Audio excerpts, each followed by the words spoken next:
पहले निक्षय रिपोर्ट में जाएंगे।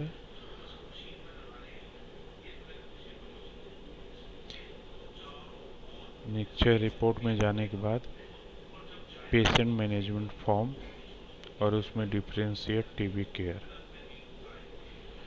उस पर डेटा एंट्री है। आपका ट्यू ओपन होगा।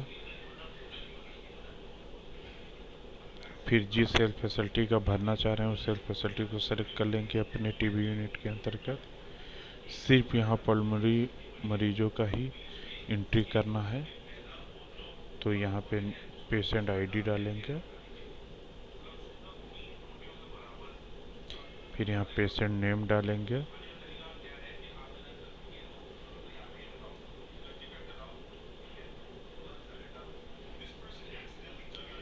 ये डेट ऑफ असेसमेंट पूछ रहा है, यानी उस पेशेंट का ये एक्टिविटी जिस डेट में असेसमेंट हो रहा है, अभी चूँकि कर रहे हैं तो वो मान लीजिए 2 फरवरी को डायग्नोस हुआ था, तो आप उसका 4, 5 या 3 में असेसमेंट कर सकते हैं। डेट ऑफ डायग्नोसिस यहाँ भी हम लोग बात किया कि 3 फरवरी को। असेसमेंट टाइप यहाँ हम अभी कोई फॉलोअप नहीं कर रहे हैं, उसका बेस लाइन कर रहे हैं। एज यहाँ पे डालेंगे, एज कॉलम में फॉर्म किसके द्वारा भरा जा रहा है उसका पोस्ट डालेंगे। फिर यहाँ से डिटेल शुरू होता है कि उसका पल्स रेट क्या है। नॉर्मल वैल्यू जैसे 20 से 200 है तो हम पल्स रेट उसका डालेंगे।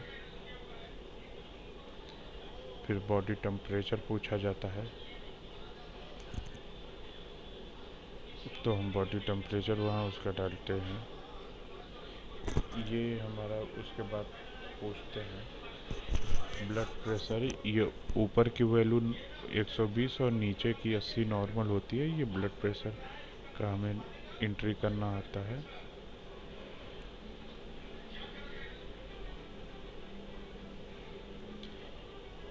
यहाँ रिस्पिरेटरी रेट है, पर मिनट कितना उसका सांस चल रहा है। ऑक्सीजन लेवल, उसके बाद हाइट,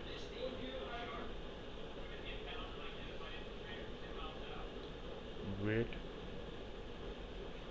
और उसका भी हमें कैलकुलेट होकर अपने आप चला जाता है। MUAC वैल्यू जो बाइसेप का साइज होता है सेंटीमीटर में, वो डालना है।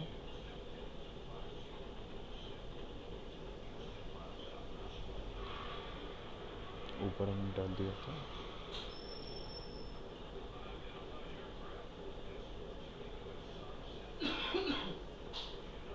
ये बाइसेप उसका। फिर उसके पैरों में सूजन वगैरह तो नहीं है, अगर है तो यस, नहीं है तो नो।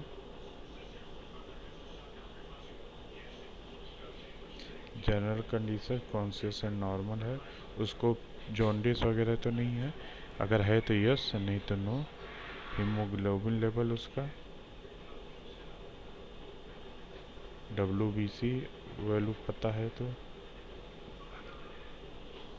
फिर यहाँ पे हमें वाइट सेल काउंट में ये सब अगर पता है तो ठीक, नहीं पता है तो हम आगे बढ़ते हैं। और RBS वैल्यूज़ का, शुगर का, HIV का स्टेटस, चेस्ट एक्सरे, चूँकि पल्मोनरी का भर रहे हैं तो नो एबनॉर्मलिटी तो होगी नहीं, तो इस सेकंड ऑप्शन को सेलेक्ट करेंगे। बलगम में खून तो नहीं आता है, अगर आता है तो यस, नहीं तो नो। उसके बाद अगर हमें SGPT और ये सब डेटा पता है तो हम भरेंगे, नहीं तो डॉक्टर ओपिनियन के लिए रेफरल यस, और कहाँ रेफ़र किया था OPD में, और इसको सबमिट कर देंगे।